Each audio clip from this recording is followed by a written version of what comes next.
So if you want to know what a president is really doing, you basically have to ignore the evening news. Oh, completely. Don't. Like, ignore the social media posts that are just designed to spike your blood pressure. Ignore the, choreographed press conferences. And definitely ignore the 30-second sound bites sliced up by pundits. Because by the time any of that political action actually reaches you, it's been filtered through like a dozen different editorial lenses. Exactly. You're consuming the filter and not the actual substance. So if you want to see the real machinery of the executive branch at work, you have to look at the raw feed. You look at the transaction wire. Right. You look at the primary documents just like pushed out into the bureaucratic ether while everyone else is distracted by whatever the headline of the day is.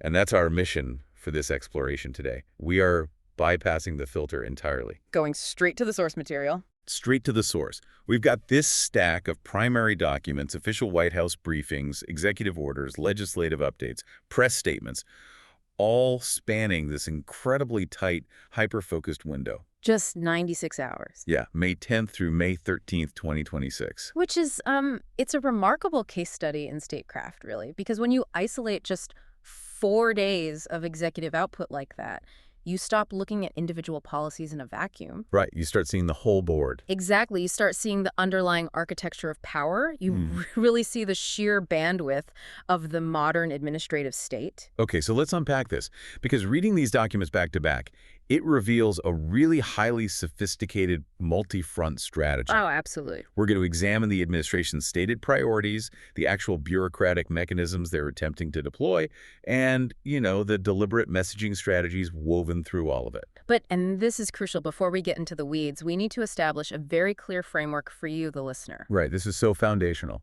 The documents we're analyzing today are entirely generated by the Trump administration.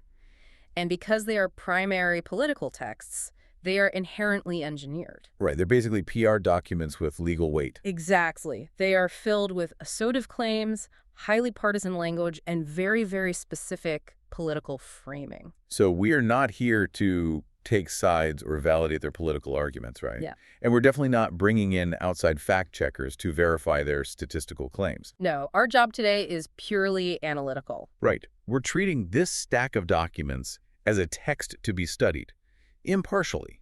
We want to dissect how the administration is communicating its agenda to you, the public. And maybe more importantly, we want to expose the underlying levers they're pulling to turn that rhetoric into reality. Yes. And specifically, we're going to focus heavily on the gap between intent and effect. Oh, that's the most important part. What does the text claim the policy will do versus what are the actual mechanical consequences? Right, like who actually benefits? Is it regular Americans, or is there some real benefit for the wealthy or big businesses hidden in there? We're going to call out the symbolic stuff, the political theater, and definitely flag anything that looks, potentially unconstitutional. Because there's a lot of deceptive wording to unpack. It really is. And the ground we're covering today is just staggering.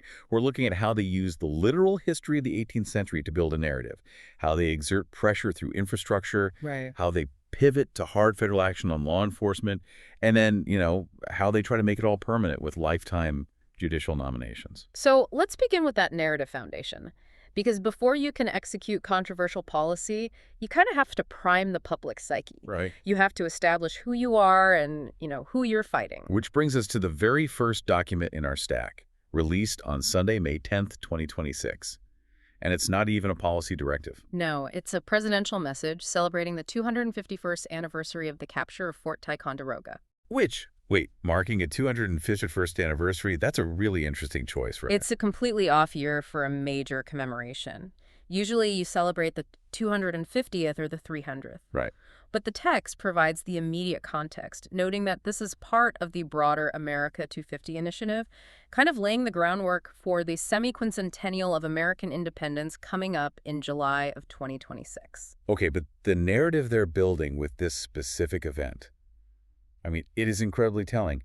The document sets the scene with almost cinematic detail. Oh, it's very dramatic. It describes this small, scrappy band of American militiamen pulling off like an impossible tactical strike against the most powerful military apparatus on the planet. The British Empire. Right.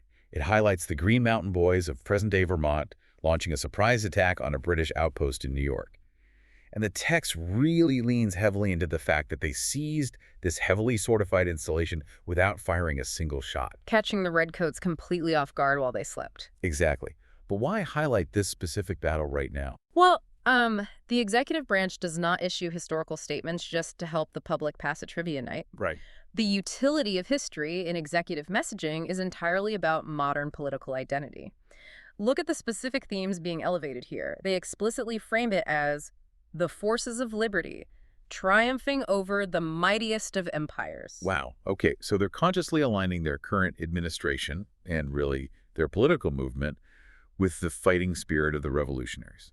Absolutely. They are casting themselves as the inheritors of bold anti-imperial action. And whether that mighty empire represents the entrenched Washington bureaucracy or global institutions or just traditional political opponents, the implication is super clear, right?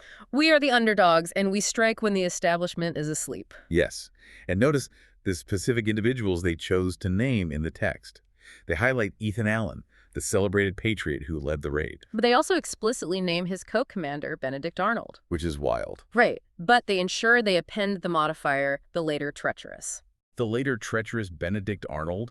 I mean, if you're writing a purely celebratory press release, you usually just leave the country's most infamous traitor on the cutting room floor, right? You'd think so. But keeping him in there and branding him treacherous in a document about liberty, it establishes a very stark binary.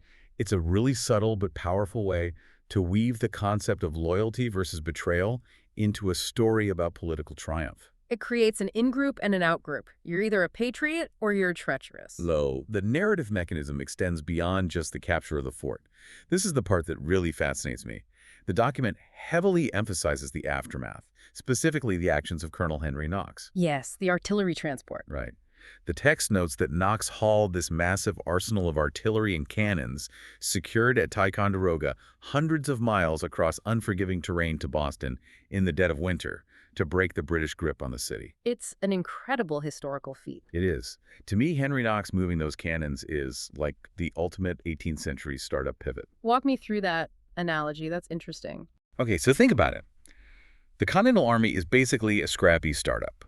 They have zero venture capital, their supply chains are completely non-existent, and their main competitor is a massive multinational monopoly with unlimited resources. The British military. Right, so they desperately need a disruptive technology to level the playing field, and they find it sitting unguarded at Fort Ticonderoga. The cannons. Exactly. But having 60 tons of artillery doesn't actually help if it's stuck in upstate New York. So Knox uses brutal, sheer ingenuity. He builds specialized sleds, rounds up oxen, forces this heavy machinery across frozen rivers. He uses severely limited resources to completely upend the balance of power. Exactly. It's a logistical miracle born of absolute necessity. And the administration is utilizing that specific historical memory to cast a halo effect of competence over their modern agenda. They are establishing a tone of ruthless resourcefulness. It tells the reader, we get the impossible done, we don't wait for permission, and we don't play by the empire's sluggish rules. And when you establish that kind of narrative on a Sunday, the listener is deeply primed to view the dry, bureaucratic announcements on Monday as these bold acts of problem solving. Which transitions us perfectly into the literal mechanics of government. Hmm. On May 11th, the rhetoric shifts from 18th century stone forts to 21st century hard infrastructure. Right. The Monday legislative update. Yeah. The White House puts out this update detailing the signing of two specific bills, S-98 and S-1020. And these are those highly technical, deeply unglamorous pieces of legislation that, never trend on social media but completely dictate how the country functions. The unsexy work of government. Exactly. Let's look at S-98 first. It's dubbed the Rural Broadband Protection Act of 2025. So on paper, the text mandates that the Federal Communications Commission establish a stringent vetting process for applicants seeking high-cost universal service program funding to deploy broadband networks. Okay, so to understand the mechanism here, we kind of have to understand the Universal Service Fund, right? Right. It is essentially a massive mechanism of wealth transfer designed to subsidize telecommunications build-outs in isolated areas, places where a pure free market approach just fails. Because, running 20 miles of fiber optic cable through a mountain pass to reach 50 homes in Wyoming is a terrible business model. Exactly. A private company will never recoup that investment. So the federal government steps in to close that market failure. But S98 introduces a new regulatory lever, this vetting process. And the stated intent in the text is accountability. The administration wants to ensure that these federal funds are not squandered on providers that make big promises to rural communities and then just default on the construction. They're deploying regulation to protect the taxpayer, which sounds flawless, right? Of course. Nobody wants to see millions of dollars vanish into a shell company that never lays a single cable. But this is where we have to look at the effect versus the intent. Because if we apply our analytical lens to the actual effect of this mechanism, there's a massive catch. Regulatory capture. Exactly. Regulatory capture. Because if you mandate an incredibly complex, rigorous vetting system requiring detailed financial audits, environmental impact projections, endless legal compliance who actually survives that process. It's not the small 10-person rural cooperative trying to wire up their own valley. No, they don't have the capital to hire a floor of compliance lawyers in Washington, D.C. The entities best equipped to navigate immense regulatory friction are massive telecommunications conglomerates. So by attempting to mandate accountability, the federal government inadvertently, or maybe intentionally, constructs a barrier to entry that consolidates power among the largest corporate players. It is the perpetual paradox of the administrative state. A mechanism designed to prevent localized fraud often results in a slower, highly monopolized deployment of the very resource the government is trying to provide. So the stated intent is helping regular rural Americans get internet. But the real effect is a massive benefit to wealthy telecom monopolies. If you are sitting in a rural county dealing with dial-up speeds, this bill dictates the next decade of your local economy, and it might just mean you wait longer because the local co-op got vetted out of existence. Right. And what is truly fascinating is how the administration applies the exact opposite philosophy to the very next bill signed that exact same day. Oh, this is the best part. Tell them about S1020. S1020 authorizes the Federal Energy Regulatory Commission, FERC, to extend the deadline for beginning construction on covered hydropower projects for an additional 6 years. Okay, so hydropower is a massive source of reliable baseline energy, but getting a dam built is an agonizing endeavor. We are talking about billions in capital costs. Yeah. You're traversing native treaties, state water rights, federal environmental reviews, and complex engineering challenges. It takes forever. And under the standard regulatory framework, if a developer clears all those hurdles, but fails to actually break ground by a specific date, say, because of a sudden spike in interest rates or a supply chain crisis, what happens? Their permit expires. Oof, gone. All that sunk cost, potentially years of work, simply vanishes. They lose their spot in line. So by authorizing a 6-year extension, the administration is deliberately pulling a lever of regulatory relief. They are signaling that physical domestic energy production supersedes strict adherence to bureaucratic deadlines. They're throwing a lifeline to massive infrastructure projects to keep them alive. But the contrast is the crucial takeaway here. With rural broadband, the executive branch turns the regulatory dial up, right, creating friction to force accountability. But with domestic hydropower, they turn the dial down, removing friction to force construction. They are dynamically tuning the administrative state, depending on the specific industry they are trying to manipulate. And in both cases, the effect seems to heavily favor massive corporate interests over smaller players or strict environmental taxpayer watchdogs. It's a masterclass in selectively applying bureaucratic pressure. Right. And that manipulation of the bureaucracy extends far beyond physical concrete and fiber optics. Because if we move to the next day, May 12th, the stack of documents reveals a massive pivot towards social infrastructure. Specifically focusing on some of the most vulnerable citizens in the country. Yes, we see a 180-day retrospective report from the Office of the First Lady detailing the progress of the Fostering the Future executive order. Now, executive orders usually get massive media attention the day they are signed, and then everyone completely forgets about them. I mean, how often do you actually see a follow-up? Very rarely. This document is a rare accounting of actual execution 6 months down the line. And they lay out 10 highly specific achievements aimed at youth transitioning out of the foster care system. Okay, so let's look at the financial levers first, because this gets really interesting regarding dignity and helping regular Americans. They highlight a $32 million Fostering the Future Fund. Right. And the mechanism of this fund is a classic example of bureaucratic efficiency. The text notes this fund ensures that federal money does not go to waste by reallocating unused funds back into the Chafee foster care program.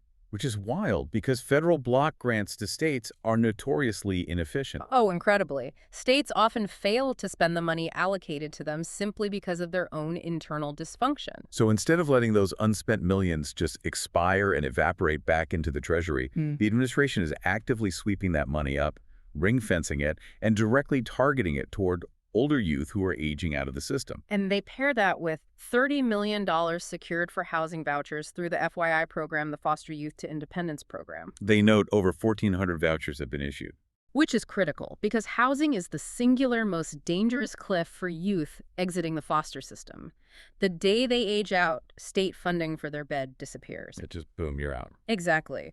So targeted federal vouchers are a direct mechanism to prevent immediate homelessness in a demographic that is highly susceptible to exploitation. That's a massive effect on dignity and safety. But the financial mechanism that completely blew my mind, like I had to read this twice, was the push to stop the diversion of Social Security benefits. Yes, this is a very dark corner of state funding. If a child enters the foster system because a parent died, or if a parent dies while the child is in state custody, that child is legally entitled to Social Security survivor benefits.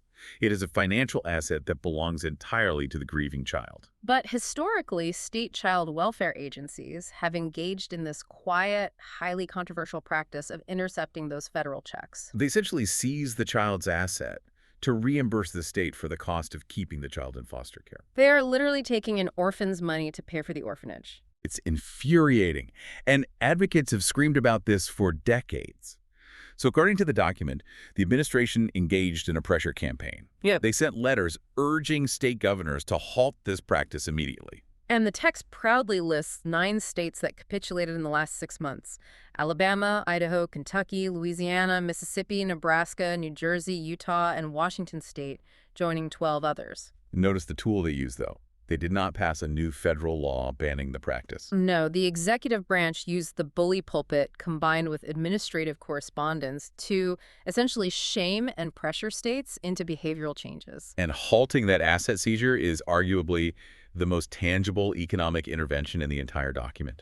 It allows vulnerable youth to actually build a small nest egg before they age out. That is a real measurable benefit for regular Americans. It is a phenomenal outcome. But the document then shifts to modernization efforts. Oh, boy. And this is where I think you start to see some real tension. Yeah. The administration announces the launch of a new child welfare technology incubator. Right. And the text specifically states it will incorporate, quote, artificial intelligence, predictive analytics, and enhanced caseworker support. Now, I know you view the introduction of predictive analytics into child welfare as deeply problematic. Problematic is putting it mildly. I mean, think about it. The foster care system deals with the most profound human traumas imaginable. You are making decisions about severing parental rights, assessing chronic abuse, and placing terrified children. It's highly sensitive. The idea of feeding that deeply flawed human data into an AI algorithm sounds incredibly dystopian. It sounds like Minority Report, but instead of pre-crime, you were using a supercomputer to predict which struggling parents are going to fail. It raises massive privacy and dignity concerns. Exactly. We know algorithms inherit the biases of their training data. If you train an AI on historical child welfare data, it will likely just learn to equate systemic poverty with neglect. The tension you are highlighting is exactly why the text goes out of its way to establish a counter-narrative. Right, they try to soften it. They attempt to neutralize the dystopian implications by rhetorically anchoring the technology to human empathy. Throughout the entire document, they relentlessly stress that these platforms are guided by direct input from youth with lived experience. Yeah, but throwing the phrase lived experience at an algorithm doesn't rewrite the code. Right. It doesn't change the mechanics. If an AI is scraping state databases to flag a family for intervention because a kid missed 3 days of school and a clinic appointment, the lived experience of a design panel doesn't change the fact that an opaque machine is dictating social work. It strips dignity out of a deeply human process. Well, the administration's stated intent is not to replace the social worker, but to provide a tool for enhanced caseworker support. They are attempting to frame the technology as a triage mechanism for an overwhelmingly overburdened system. I see the intent, but the effect could be horrifying. Furthermore, they pair this internal data processing with external data transparency. The text highlights a new public data dashboard allowing for state-by-state comparisons of child safety outcomes. Okay, Now that public dashboards are a powerful mechanism, by throwing a spotlight on state-level data, you arm journalists and local advocates with the ammunition they need to hold their own governors accountable. It forces states to look in the mirror. And that interagency coordination is really the broader lesson here. To execute this 180-day retrospective, the executive branch had to synchronize multiple massive departments. Right, let's list them. The Department of Health and Human Services is running the tech incubator.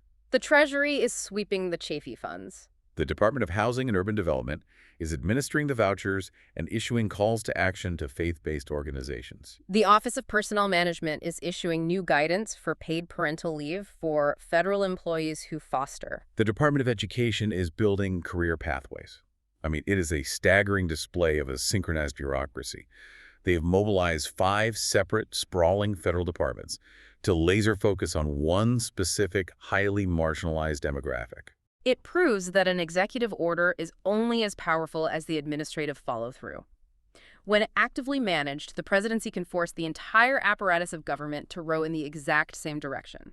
And they don't just limit this orchestration to the foster system. Because the very day before, on May 11th, the administration launched a massive, sweeping set of policies aimed at the broader concept of the American family. Perfectly timed to coincide with Mother's Day. Of course. The document is titled, "President Trump Honors America's Moms with New Support for Families." And this text is a masterclass in what we call policy bundling. Oh, they put everything in there. Right. They start with the new deliverables. The launch of moms.gov, meant to be a centralized digital hub for maternal resources, and new federal guidance pushing employers to expand fertility benefits. But the new announcements serve primarily as a hook. The bulk of the text is a retrospective recitation of their entire governing philosophy, woven together into a unified pro-family narrative. Yeah, they weave traditional, hard economic policy like delivering historic tax cuts and permanently expanding the child tax credit with healthcare investments, like a $50 billion injection into rural health infrastructure and expanding IVF access via TrumpRx.gov. They are synthesizing economic theory with deep social conservatism. In the same breath that they take credit for low unemployment and reducing regulatory burdens, they list their commitment to championing school choice, protecting women's spaces and sports, and strengthening religious liberty. It's quite the mix. The mechanism here is rhetorical integration. By placing tax policy and cultural touchstones under the exact same pro-family umbrella, they attempt to make the agenda feel comprehensive and unassailable. However, when we look for the actual bureaucratic levers behind some of these claims, some of them appear completely hollow. You're talking about the Trump accounts. Yes. The text proudly touts the creation of Trump accounts to invest in children's futures. But nowhere in the document or the associated materials that we looked at is there a single mechanical detail about how these accounts function.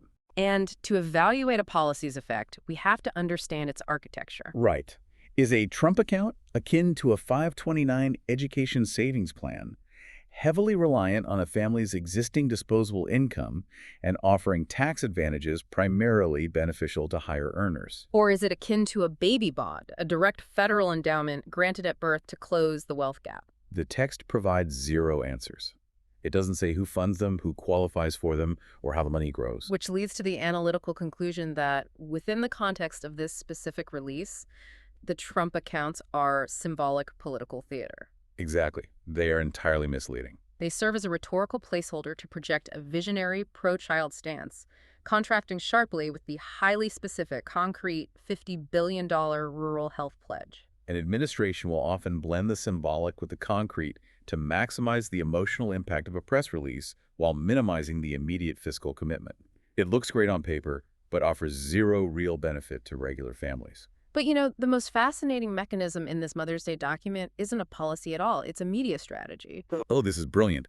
The very last section of the official White House release explicitly curates and lists specific media headlines. Embedding third-party press coverage directly into a primary executive document is a highly aggressive validation tactic. And the curation is just genius.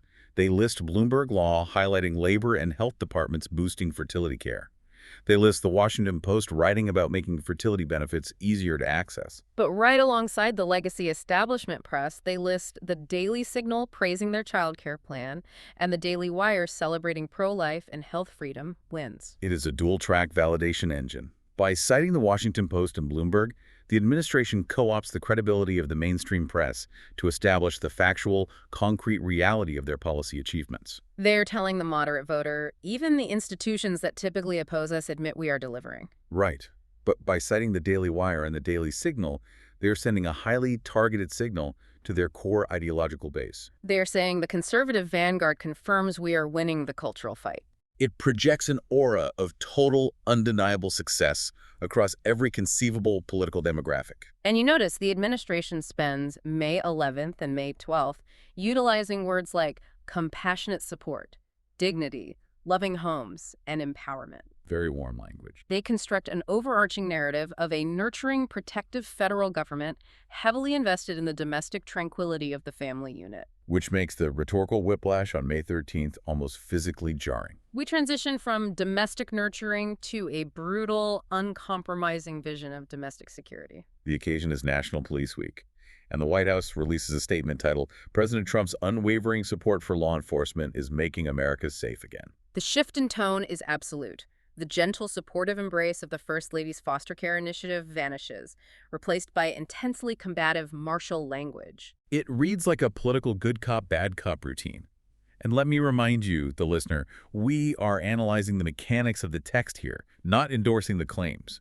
Because the language is fiercely partisan, explicitly accusing Democrats of a war on police, and stating that officers have been, quote, demonized by the radical left. The language is a mechanism in itself. It is designed to shatter the bureaucratic neutrality of the previous days and rally a specific emotional response. But the true foundation of this document is a sweeping, historically massive statistical assertion. The text claims that in 2025, the U.S. murder rate posted its largest single-year drop on record, plummeting to the lowest level in 125 years. They also tout massive reductions in rapes, robberies, and assaults, alongside an 80-year low in officer deaths. Again, we are treating the document as an analytical text, not verifying the 125-year metric. The critical question is why the administration leads with such an absolute, historically supreme claim. Because if you establish that you have achieved the single safest environment since the dawn of the 20th century, you retroactively justify every single aggressive, controversial policy lever you pulled to get there. It builds an unassailable rhetorical fortress around your methods.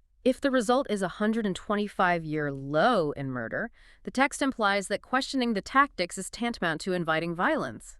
And the tactics outlined in the text are the definition of hard, coercive executive power. They directed the Department of Justice to aggressively seek the death penalty for cop killers. They reversed Biden-era restrictions on transferring surplus military assets, actively remilitarizing local police departments. And they explicitly state they scrapped federal mandates for alternatives to arrest and ended federal support for cashless bail. Okay, we really need to dissect the mechanism of ending cashless bail because the text proudly states that they imposed consequences on jurisdictions that refuse to act. This touches the absolute third rail of American federalism. It really does. Policing in the United States is fundamentally designed to be a local municipal affair. A city council, a local mayor, or a directly elected district attorney sets the priorities for their own jurisdiction. Right. If a specific city votes to implement cashless bail because their electorate believes the cash system criminalizes poverty, that is their democratic prerogative. The executive branch does not have the constitutional authority to simply outlaw a local city's bail policy. Right, there are major 10th Amendment issues there. It feels highly unconstitutional to commandeer local policy like that. So how do they impose consequences? They utilize the power of the purse as a coercive sledgehammer. The document mentions restoring and expanding burn, JAG, and COP-yes grants. Okay. These are massive federal funding pipelines that local police departments rely heavily upon for equipment, training, and personnel. The executive branch, through the Department of Justice, can attach stringent conditions to those grants. Oh, it's like a bank holding the mortgage on a house, threatening to call in the loan unless the homeowner paints the house a specific color. Exactly. The federal government is telling these local jurisdictions, you can keep your progressive bail policies, but if you do, we are cutting off millions of dollars to your police force. It is a deliberate circumvention of local democratic outcomes to enforce a unified federal law and order philosophy. It's wildly coercive. The coercion is explicit, but the administration goes even further in asserting federal dominance over local space. The text proudly cites deploying backup to high-crime, Democrat-run cities, specifically naming Washington, D.C. and Memphis, claiming they surged federal resources to augment local policing. They also highlight empowering federal agents, which likely means ICE and Homeland Security, to help local departments target and remove criminal illegal aliens, Right. boasting of hundreds of thousands of arrests. Is the federalization of local crime control. But here's the massive contradiction that I just cannot reconcile. The consent decrees. Yes. The text celebrates an overhaul of federal consent decrees, claiming previous decrees micromanaged and hindered effective policing. Now, a consent decree is when the Department of Justice steps in to legally force a local police department to reform, usually after a massive pattern of civil rights abuses, unconstitutional searches, or excessive force. The DOJ basically puts the local department into federal receivership, mandating body cameras and independent monitors. By slashing or overhauling these decrees, the administration is deliberately removing federal civil rights oversight from local precincts. Which is crazy. In one breath, they are weaponizing federal grants to coerce cities into abandoning cashless bail and surging federal agents onto local streets. They are expanding federal power massively. But in the next breath, they are dismantling federal power when it comes to monitoring police brutality or civil rights violations. You've just isolated the core architecture of their law enforcement paradigm. The administration is not ideologically committed to either expanding or shrinking federal intervention as a rule. No, they are entirely pragmatic. They selectively weaponize federal power to enforce their preferred tactics. Proactive arrests, militarization, capital punishment, while actively dismantling the federal structures designed to restrain or monitor those exact same officers. And they frame this selectively applied power as reclaiming law enforcement's authority and shielding officers from unjust liabilities. They even threw a direct economic reward into the mix, highlighting the implementation of no tax on overtime for police officers. They are using tax policy to financially incentivize the very enforcers carrying out their paradigm. It is a stunningly cohesive, aggressive strategy. And so we have watched this administration move across 4 days, seamlessly shifting from historical narrative warfare to complex regulatory manipulation to synchronized interagency social programs to raw, coercive law enforcement mandates. Which begs the ultimate question. An administration can pull all these levers, sign all these orders, and issue all these press releases, but executive orders can be shredded on day one by the next president. How do they ensure that this sweeping vision of the country actually takes root? How do they make it permanent? That brings us to the final and perhaps most consequential set of documents in our stack, the nomination sent to the Senate on May 11th and 12th. Personnel is policy. I mentioned earlier that I view these lists like the transaction wire in professional sports. The front page covers the spectacular plays and the massive press conferences.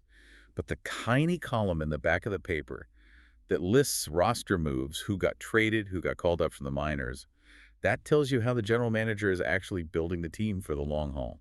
A president's legacy is ultimately determined by the people they place inside the machinery.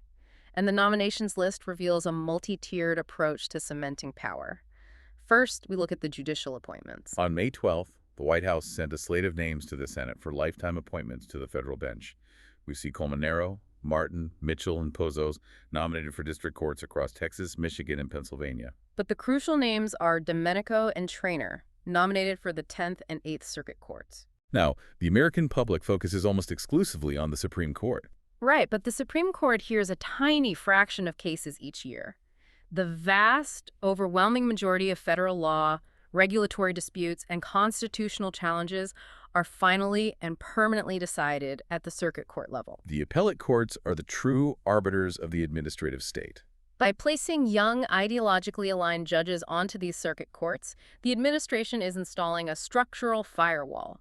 They are ensuring that long after their 4-year term expires, their interpretation of the law will continue to dictate outcomes for decades. It is the ultimate long game. But you cannot rely solely on the judiciary. You must control the bureaucracy itself. The lists also reveal key agency appointments. They nominate Francis Brooke for Deputy Treasury Secretary and Cameron Hamilton for FEMA Administrator. These are the people who will actually draft the complex vetting rules for the rural broadband grants we discussed earlier. These are the people who will determine how federal disaster funds are deployed. They are the hands directly on the levers of the administrative state. We also see the diplomatic slate, which serves a distinct political function. The administration nominates highly recognizable domestic political figures for ambassadorships. Right, Kari Lake from Arizona is tapped for ambassador to Jamaica. Douglas Mastriano from Pennsylvania is nominated for the Slovak Republic. Nominating politicians rather than career Foreign Service officers is a time-honored executive maneuver. It projects a very specific ideological brand onto the global stage while simultaneously managing the domestic political ecosystem by rewarding loyal allies with prestigious international posts. It is roster management at the highest level. But there is one detail buried in the May 11th release that illustrates the sheer ruthless velocity of this specific administration. Surgeon General swap. This is incredible. In the exact same document, on the exact same day, we see a section titled Withdrawal Sent to the Senate. The administration officially withdraws the nomination of Casey Means to be Surgeon General. And literally paragraphs above that withdrawal, under nomination sent, they put forward Nicole Saphir for the exact same post. The text provides absolutely no context for the reversal. We do not know if it was a failure in the vetting process, a sudden ideological clash, or a strategic pivot based on Senate math. But what the text does show us is the mechanical speed of the executive branch. They don't leave a vacuum. There is no period of mourning, no empty desk waiting for a committee review. The moment a piece is removed from the board, a new piece is instantly slotted into play. The transaction wire never stops moving. It demonstrates absolute control over the mechanisms of government formation. The administration is constantly churning, optimizing, and deploying its personnel to ensure the machinery operates without interruption. Okay, we need to zoom out and take stock of what we have just witnessed. We have analyzed an astonishing breadth of executive action, all executed within a 96-hour window in mid-May 2026. It is a profound concentration of statecraft. We watched them deploy the 18th century bloodless victory of Fort Ticonderoga to build a powerful psychological narrative of defiant, ingenious underdogs striking at the empire. We watch them manipulate the complex regulatory dials of hard infrastructure, weaponizing compliance to vet rural broadband, which essentially hands power to big telecoms while simultaneously slashing environmental timelines to keep massive hydropower dams alive. We dissected an immense synchronized mobilization across 5 federal departments to redirect funding, alter housing policy, and alarmingly introduce predictive algorithms into the foster care system.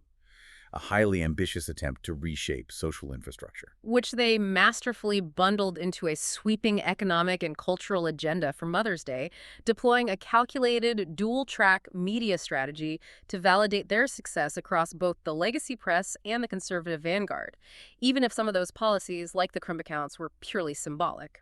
Right. We then analyzed a massive rhetorical pivot as they utilized historically supreme statistical claims to justify an uncompromising, coercive law and order paradigm, weaponizing federal grants to override local jurisdictions, deploying federal agents to domestic streets, and selectively dismantling civil rights oversight. And we watch them quietly cement this entire worldview into the bedrock of the Republic by appointing lifetime appellate judges, installing loyalists in the bureaucracy, and ruthlessly managing their political roster in real time. When you view these documents collectively, the illusion of a passive government just vanishes. You realize that the presidency is not merely a bully pulpit or a legislative cheerleader. It is an incredibly vast, intricate, and deeply powerful control panel. The administrative state is the true engine of American governance. Which brings me to a final thought I want to leave you with, the listener. Think about the sheer volume of levers we just uncovered. Think about the grant conditions, the interagency task forces, the regulatory relief mechanisms, and the historical narrative framing. The executive branch has 1,000 different ways to shape the reality of your daily life without Congress ever passing a single new law. It's immense power. But consider this. The power of all these executive levers relies on the legal assumption that federal agencies have the authority to interpret vague laws and enforce their own rules. Right, the Chevron deference. Exactly. If the Supreme Court fundamentally alters that balance, say, by completely gutting Chevron deference and stripping power away from agency bureaucrats, how does that paralyze the very mechanisms we just discussed? How will future administrations, regardless of their political affiliation, manipulate this machinery if the courts suddenly decide the executive branch no longer has the authority to turn the dials? It changes everything. Because the water flowing through the system will always change with every election. But if the courts fracture the pipes, the entire structure of modern executive power might just collapse.